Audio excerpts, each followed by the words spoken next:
Hey everyone, how are we doing today? In this video, I'm going to show you how to make a PVC anchor pole slash push pole slash rotational stabilizer. Okay, I'm going to mimic the size and makeup of it after one of these. This is the 8-foot Yak Attack parking pole. These are really nice. They have a spike on the end. You know, they're like about $100, and if you can get one of these, great. But if not, you can spend under $7 at the hardware store and get everything you need to make this right here. Okay, so this is just Schedule 40 3/4 inch diameter PVC right here. Okay, so let's get started. I already made my measurement right here for my first cut, and I'm just using a pair of PVC cutters to do this. Don't even need a saw for this small PVC.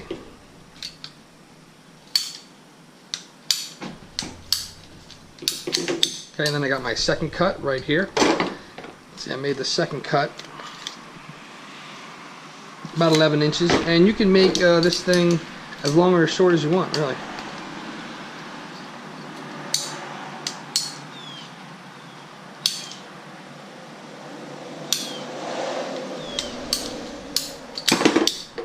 There we go. I'm not going to need this. And then we only need two other components. This is a little coupling, 3/4 inch coupling, and this is a little 3/4 inch T. And that's all we're going to need. The T is going to go here. Okay, coupling's going to go there. And there we go. Now the reason we have the coupling here, so that this is your stopper. So this is going to stop it right there, and it'll leave this kind of tilting up so that you can always see where it is, what it's doing, and if you need to lift it up, you can just grab this handle and lift it out of the ground whenever you want to. Okay, so just like this, that's all that we need. Okay, we're going to have to glue this, of course. This is very important. They're going to have to be glued, and then we're going to drill some holes in the end. So first, let's glue these on.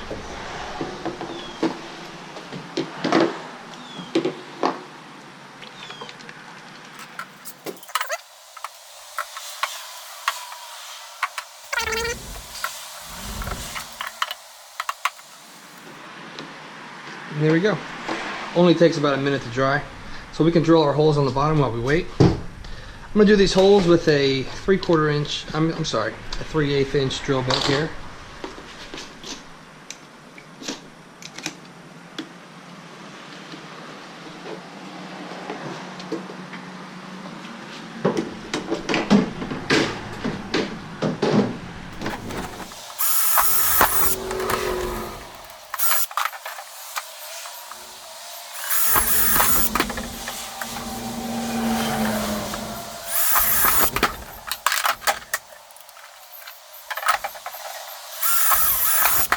Okay, so there we go. I got 4 holes in the bottom. We don't want too many holes on there because then that will decrease its stabilization properties when it's filled up with water, and it may weaken it. So we want to leave a little bit on there so that this stays nice and firm, and because this is going to get a lot of abuse down there on the bottom. And this should allow us to swish it in the water to get to break up any sediment that may be caked in there, or to get a screwdriver and loosen it up with a screwdriver, and then get that sediment out if there is any caked up in there. So that's about it. So should we try it out? Let's do it. Alright guys, we moved this build out here to the water because this morning I went out and I tested this just like this with this glued together. Problem was, this was not strong enough right here, the glue by itself.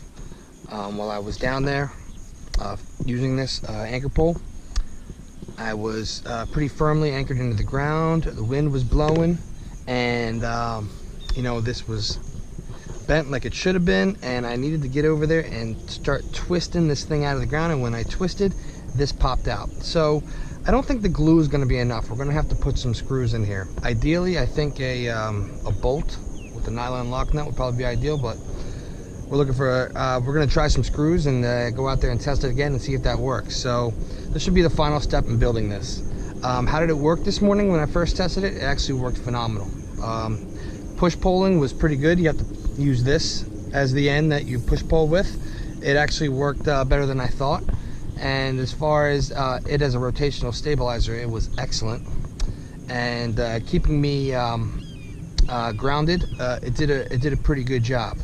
So let's show you really quick how we're going to put these screws in.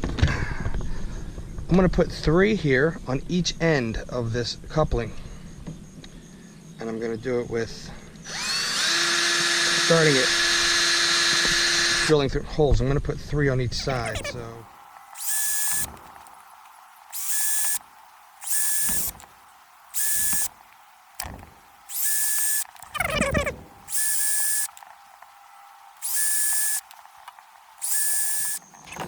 all right.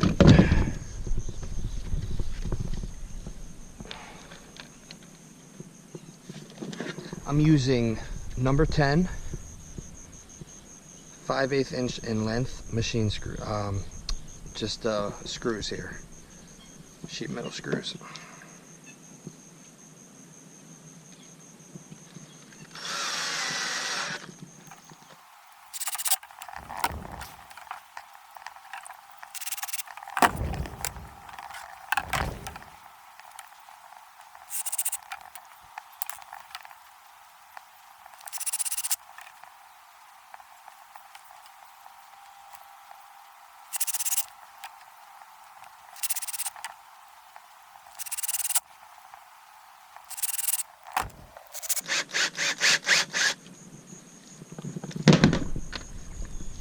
Well, there we go. Still under $10. Made this entire unit right here. And testing out today, the sediment buildup was minimal.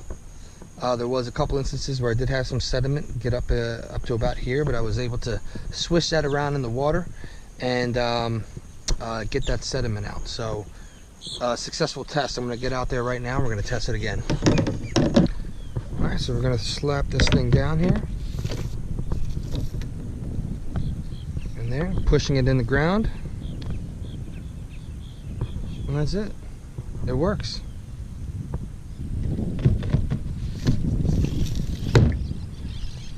Okay, so this is down right now, and we're in deep enough water where it's not hitting the bottom. It's just hanging there in the water column.